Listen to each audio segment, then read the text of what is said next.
Sometimes endorsements were secured by members of the campaign staff. Sometimes they were secured specifically by meeting with me. There was no typical way of doing it, Angie. And so, again, as I told you, I don't ever remember even meeting the mayor of Fort Lee. And I certainly don't remember getting any briefings at any time from campaign staff that this was someone who was on our radar screen as a potential endorser. So that's why none of this makes any sense to me, and I think in the end, what it'll be shown to be is just rank speculation from folks who want to, play political games. Because I don't ever remember meeting him. I may have once or twice, over time, because you meet a lot of people.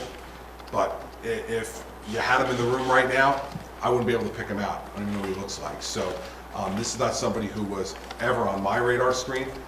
Don't know whether he was ever on the campaign's radar screen in any significant way, but I can tell you that I never remember being briefed in any way about him. And there were lots of people that I got regular updates on in terms of folks that they wanted me to meet with or the campaign staff was meeting with to try to secure endorsements. So he was never someone who was on my radar screen personally, and certainly no one that the campaign staff ever briefed me on as a potential endorser. So that's why a lot of this came as a surprise to me as well. Michael? Governor, the Assembly has its ongoing look at this Port Authority lane closure story. The Inspector General of the Port Authority has undertaken a review, and we hear this week that Senator Jay Rockefeller has asked the U.S. Department of Transportation to take a look. To what extent do you think there is partisan political gamesmanship being played here? Well, I mean, inside the State House, there's no doubt that there is.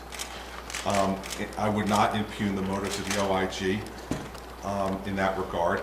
I would assume the OIG is playing the role that is appropriate for him to play in reviewing matters that go on at the Port Authority.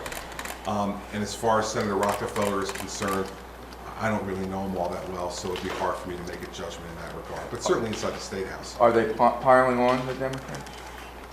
I don't know. It's better for you to judge than me. I certainly don't feel piled on. I have to tell you, I've told you everything that I feel about this already, and since we spoke almost a week ago, I guess, there hasn't been anything new. So I don't feel piled on at all, and my attitude is no different today than it was a week ago.